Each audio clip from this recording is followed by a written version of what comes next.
Tudo bom, meus jovens? Espero que estejam bem hoje. Mais uma aula nossa aí no período da quarentena. Hoje nós vamos tratar um pouco sobre os primórdios da patrística, ok? Vamos falar sobre um assunto específico chamado de a defesa da revelação divina. Aqui já cabe um rápido comentário, porque o uso da palavra revelação. A palavra revelação vem de revelação divina por meio de Cristo, certo? E sim, Jesus Cristo, que vocês já devem ter ouvido falar, ou quem frequenta culto, ou quem frequenta missa. E, professor, qual a relação da questão de Cristo com a aula de filosofia? Porque nós vamos começar a estudar um movimento filosófico, uma corrente filosófica que tem muito embasamento no pensamento cristão, ok? Uma das coisas primordiais para os grupos humanos, para os indivíduos, para nós enquanto sociedade, é a questão religiosa. Nesse slide eu trouxe alguns elementos religiosos ao longo da história, ok? Aqui a nossa esquerda, no canto superior, você vê três figuras do panteão grego, deuses gregos, Poseidon, Hades e Hera, certo? Então os gregos eles tinham religião. Aqui ao lado você vê um deus indiano, um deus hindu chamado Brahma, que é um deus de uma vertente religiosa muito comum até hoje na Índia, que adoram vários deuses, e um desses deuses é o deus Brahma. Nesse próximo quadro, você vê a presença de deuses egípcios. Aqui, deus Anubis, deus Horus. Então, os egípcios, assim como os gregos, assim como os hindus, também tinham religião e eram politeístas, ok? Eram politeístas, ou seja, adoravam vários deuses. Então, perceba que a religião é um fator preponderante em qualquer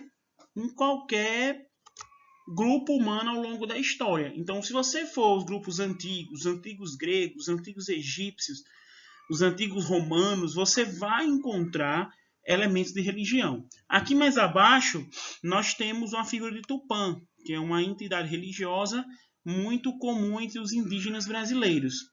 E assim como os gregos, como os egípcios, como os hindus, os índios também eram politeístas, acreditavam em vários deuses. Já nesse próximo quadro, essa figura aqui, que está sentada diante do que parece ser um anjo, já é a figura de Maomé, ou seja, aqui nós já temos uma figura religiosa de uma concepção monoteísta, beleza? Então lembre-se que os islâmicos eles são monoteístas, eles não creem na existência de vários deuses, apenas um Deus que para eles é Alá.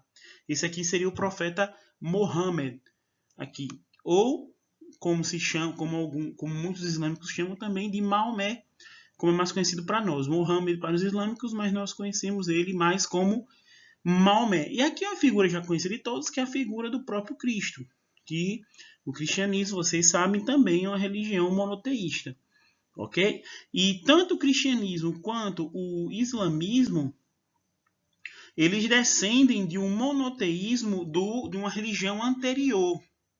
Olha aqui em cima. Professor, qual é a religião que deu origem ao cristianismo e ao islamismo na questão monoteísta?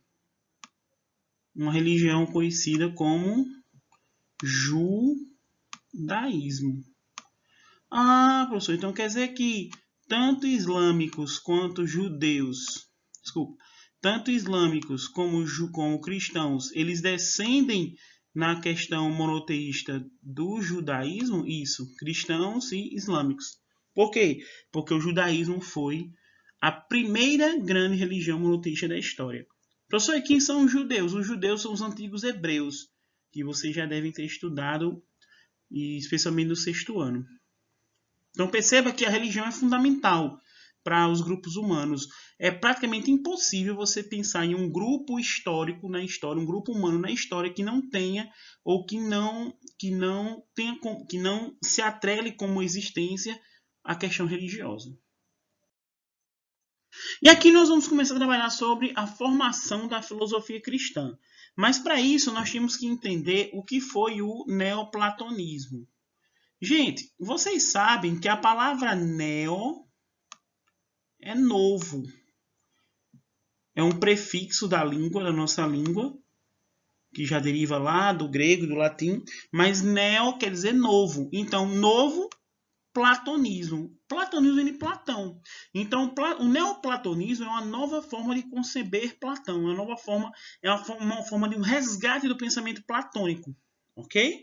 E isso se deve, em grande parte, a um pensador grego chamado Plotino. Esse cidadão aqui, filósofo Plotino, ele é muito importante para a formação da filosofia cristã. Então, vou falar rapidamente sobre os principais pontos da filosofia dele. Plotino, ele desenvolveu uma filosofia própria, tendo como base Platão. Na opinião de Plotino, a filosofia tinha como objetivo libertar os homens dos bens terrenos, da vida terrena e dos prazeres terrenos. Por quê, professor? Porque na filosofia de Plotino, no pensamento de Plotino, ao libertar os homens que eu digo as pessoas, tá? Ao libertar as pessoas desse apego aos bens materiais, às coisas do mundo, isso fazia com que as pessoas deixassem de adorar coisas terrenas e começassem a se aproximar do divino, de Deus. Por meio de quê, professor? Da contemplação e da meditação. Professor, o que é meditação e contemplação? É você parar para pensar sobre algo. Então, quando eu digo assim, gente, meditem sobre essa coisa. Então, eu quero que vocês pensem sobre aquilo. Então, para Plotino, ele desejava que as pessoas abandonassem as coisas terrenas e usassem o seu intelecto para pensar nas coisas divinas, pensar em Deus. Por quê? Porque as coisas terrenas são efêmeras, elas se acabam, enquanto que as coisas divinas não, elas duram, as coisas terrenas se acabam e as coisas divinas duram, são eternas. E isso também com relação à alma, a gente já vê sobre isso. Então, para Plotino, Deus tinha algumas características que eu aponto aqui. Primeira característica, ele era o princípio supremo do qual tudo depende, ou seja, tudo que existe por causa dele, dependem dele para existir. Ele é perfeito, ou seja, não há erro, segundo Plotino. Deus é perfeito. Ele é imóvel, ou seja, ele não pode ser retirado da sua grandeza. Ele não pode ser retirado da sua posição de Deus. Ele é eterno, ou seja, não há começo nem fim. Ele sempre existiu.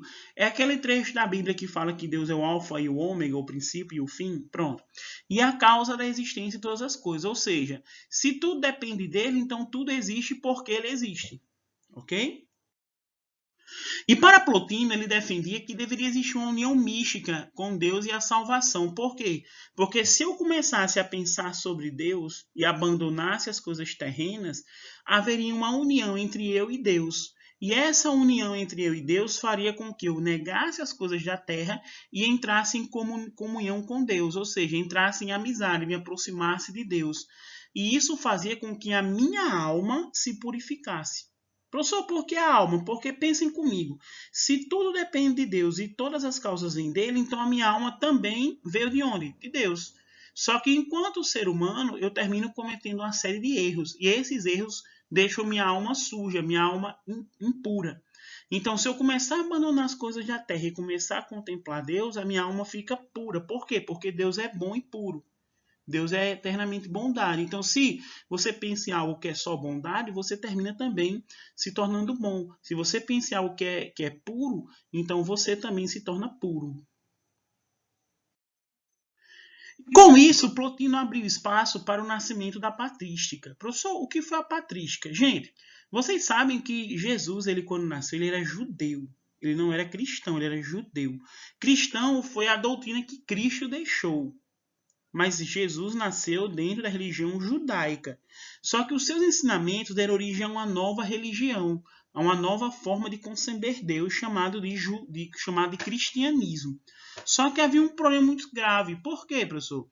Porque os cristãos eles enfrentavam dois grandes problemas naquela época. Primeiro problema, eles eram perseguidos.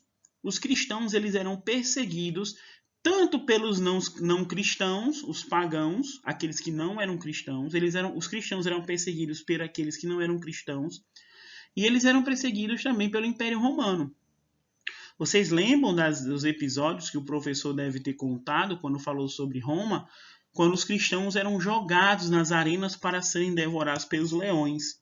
Então, os cristãos sofreram diversas perseguições, muitos deles foram mortos por simplesmente serem cristãos, não aceitarem a doutrina de que César, o imperador romano, era um deus. Eles só aceitavam um único Deus, lembram? E quem era esse Deus, gente? Era aquele que enviou Cristo. Então eles acreditavam nisso, que só existia um Deus. E isso deu para eles muito problema, trouxe muitos problemas. Tanto com os não cristãos, os pagãos, quanto para o Império Romano. Eles eram muito perseguidos. Além disso, eles precisavam construir um discurso harmônico. Por quê, professor? Como assim harmônico? Eles precisavam falar dessa nova religião, falar dos ensinamentos de Cristo, de uma forma que as pessoas se convencessem e se convertessem ao cristianismo. Porque não adianta você tentar converter uma pessoa pela força, você tem que convencer uma pessoa pelo argumento. Você tem que convencer ela por meio da palavra e não por meio da violência. Ora, se o próprio Cristo era contra a violência, então é impossível você converter alguém a uma religião que não prega a violência usando a violência. Então, além de construir um discurso harmônico, os cristãos também precisavam criar argumentos racionais. Ou seja, além de convencer as pessoas a se tornarem cristãos, os cristãos tinham que convencer as pessoas de que aquela nova religião era uma coisa válida, não era uma bobagem você se converter ao cristianismo. Então, tudo isso deu base ao nascimento de uma nova escola chamada patrística, que é o nosso próximo assunto, ok? Então, esses são os argumentos para o nascimento da patrística. Os cristãos foram perseguidos, precisaram criar um discurso que convencesse as pessoas tanto a se converterem, quanto de que o cristianismo era uma coisa racional, era uma coisa boa se tornar cristão. Ok? E no próximo slide nós vamos ver a nossa atividade, beleza? Dessa aula é atividade. Qual a importância do pensamento de Plotino para o cristianismo? Por que o pensamento dele foi importante para a manutenção da existência do cristianismo? Por que ele foi importante? Quem tiver alguma dúvida, pode pesquisar no livro. Nosso livro tem um bom capítulo falando sobre isso.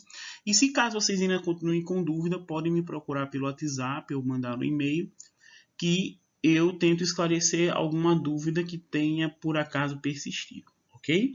Então, por hoje é só. Nossa próxima aula vamos aprofundar um pouquinho sobre a patrística, viu? Fiquem bem, até a próxima aula e tenham todos uma boa semana.